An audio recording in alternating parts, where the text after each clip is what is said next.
Morning, everybody. Thank you for joining us. We will begin with chapter 32, verse 30. Chapter 32, verse 30. Yaakov has an encounter with this angel, whatever exactly that means, however exactly we understand that. And the angel ultimately tells him that his name is going to be changed to Yisrael, from Yaakov to Yisrael, because you've grappled with divine beings and with humans, and you've been successful. And now we have verse 30. Vayishlach Yaakov, and Yaakov asked, Vayomer Hagida na shmecha. Yaakov said, so tell me your name. You're talking to me about my name. What's your name? Vayomer, and the angel responded, Lama zeh tishal l'shmi. Why should you ask my name? Why is this that you ask my name? Vayvarech os Hashem. And he blessed him there. The angel blessed Yaakov. Now, again, we'll see how much understanding we gleaned this morning, but just two obvious questions. Why does Yaakov want to know his name? What?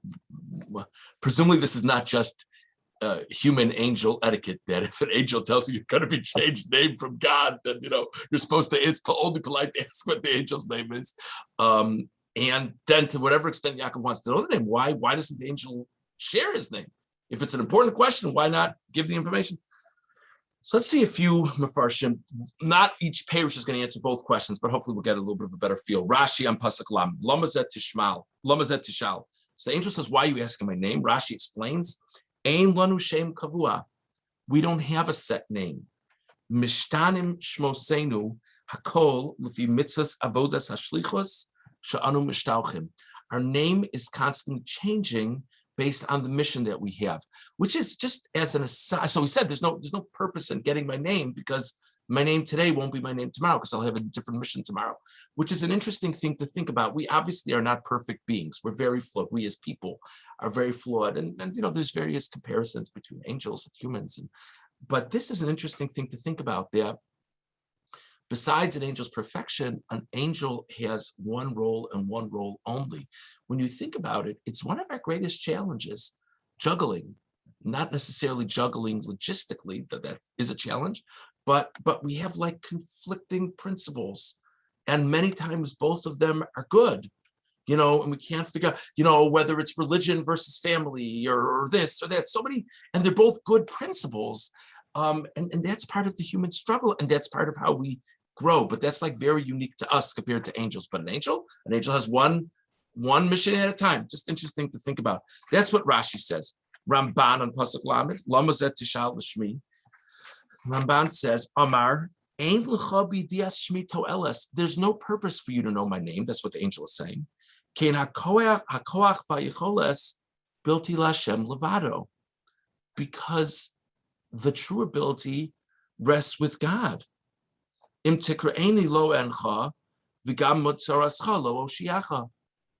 you call out to me, I won't answer. And if you have problems, I won't save you. I'll just give you a simple mashal. Imagine lahavdil, a person goes to an event and they thought the food and the service was very good. So they ask the waiter for their personal phone number because they really loved the event. The waiter would look like what? I didn't make the potato kugel. In other words, I'm not the one to talk to. You want my boss's phone number. That's what the angel is saying. Aval ata avarechoscha. Ironically, says the Ramban, now I'll bless you. He just got finished saying it's totally not about me. Then he says, but I'm going to give you a bracha. But then the Ramban explains, kichein suvesi, because the angel is saying, because I was commanded to give you a bracha, so I'm giving you a bracha. But so in any event, whereas Rashi says the idea is, my name today won't be my name tomorrow. Anyway, that's how Rashi says it. The Ramban says it's purposeless. It's not like you're going to be calling me when you need something, nor should you. It's God that you want, not me. Now let's see the Sforno. Sforno on Pasuk Lamed. Hagida na shmecha. Yaakov says, please tell me your name. Hamore al surascha v'alpol hanimshach mimenu. I would like to know the name that stems from your essence and whatever comes from your essence. So according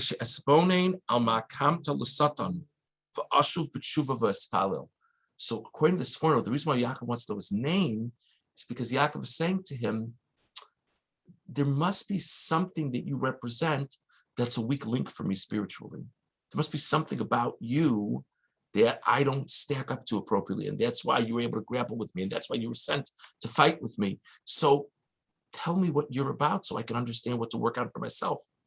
Very interesting pshat. And now, so what's the angel's response? The angel says, why are you asking my name? Kiatsura ha'ishis lanu himadregas haskalasenu asher lo savur b'shim dibur. Ka'amro v'hu peli. Basically, the angel is saying back according to this forno, this is way too deep to relate to you. In other words, it's peli, it's beyond you. It's a pasuk from Navi. It's beyond you. It has much more to do with how God is viewing you. So essentially, what the angel is telling him is there's no easy answer to your question. And if you want to figure out what you need to do better at, you need self-reflection. There's no easy answer finding out what my name is. So that's a very different shot. Okay. In his grappling with the angel, it happened already. Yaakov became injured. Then Yaakov kind of limps along, and the sun shines for him when he passes to Penuel. When he passes through Penuel, and presumably he was healed by the sun shining. And now we have verse 33. And therefore, the Jewish people are commanded to not eat the gid hanasha, which is a part of the animal. I believe it's translated as sciatic nerve, if I'm not mistaken, in recollection of this event that happened to Yaakov. Because the angel touched Yaakov's thigh in that area and wounded Yaakov, and therefore we don't eat that part of the animal. It is very difficult to understand what in the world the correlation is. Interesting story. I'm so sad that Yaakov got injured. What does that have to do with what I order when I go to the restaurant? What does that have to do with anything? So there's many answers to this question. Sforno says as follows. Sforno on Lamed Gimel, Akein lo yochlu v'nei Yisrael, k'dei shia hezek asher hora b'negias kaf hayorech hezek b'davar bilti nechshav atzleinu. According to the Sforno, it's like, you're like brushing dust off of yourself.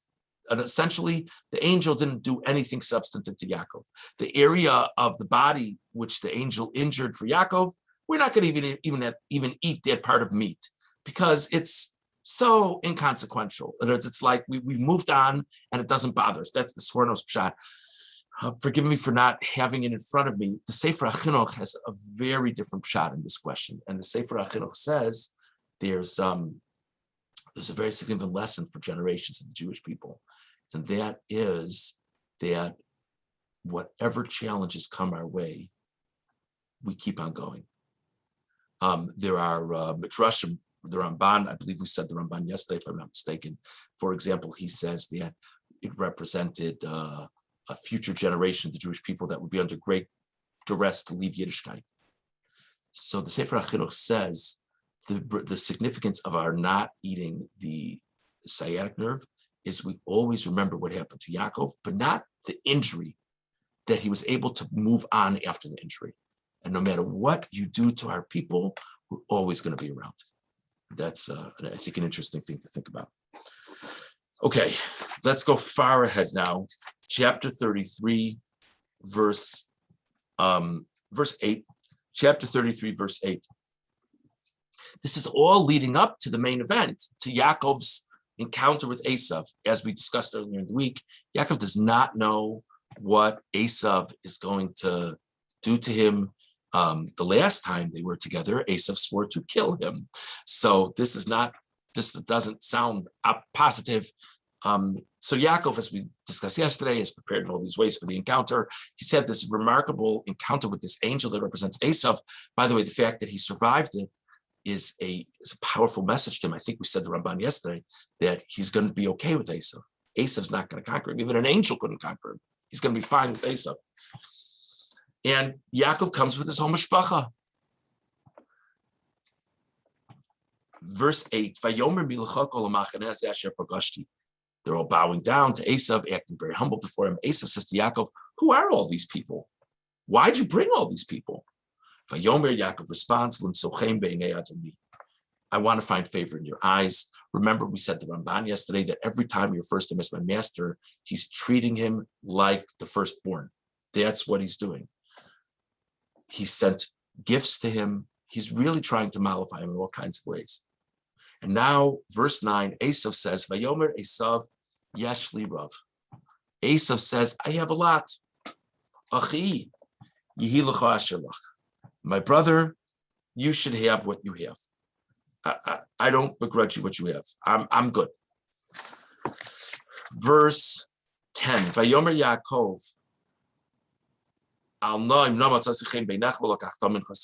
please take this offering from me. Please take this gift.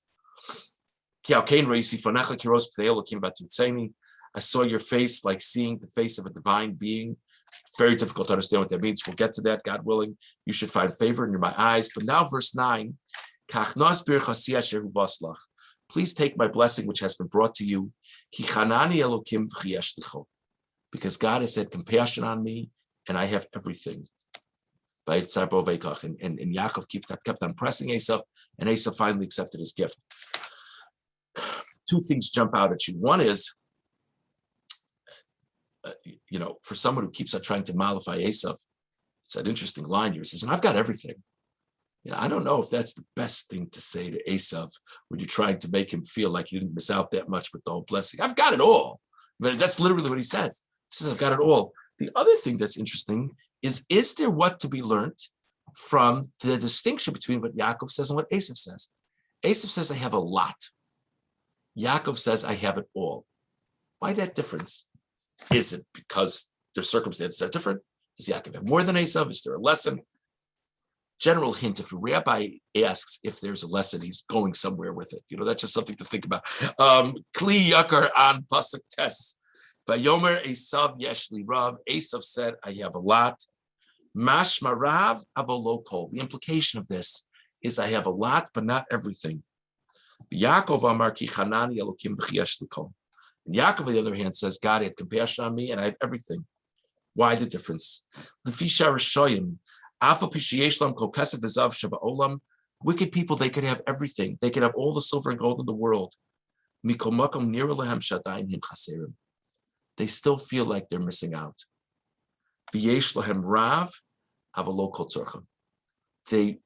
Sometimes they have a lot, but they never feel they have everything they need. Esav said, I have a lot. Avalokol, but he didn't say I have everything. Because I could give you a list of all the things I don't have, says Esav. I've got a lot, but don't have it all. The standard, the Gemara famously says, person who has $100 will want $200. That's just human nature. But a righteous person is different. It's not that Esav is wicked for saying I have a lot. That's human nature to say I have a lot. But Yaakov is righteous. A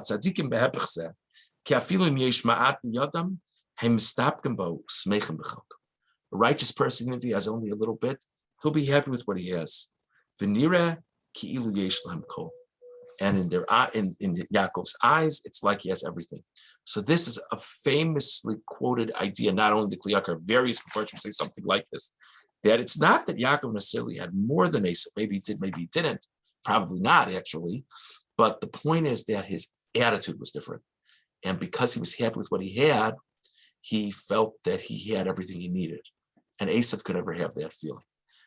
So we discussed this morning three ideas as to why three ideas as to why the angel doesn't want to give Yaakov his name. We also discussed at least one idea as to why Yaakov's asking in the first place. We discussed two ideas as to why we're not allowed to eat the sciatic nerve. And we discussed this Kli Yakar that contrasts Esav's description of his assets to Yaakov's description of his assets.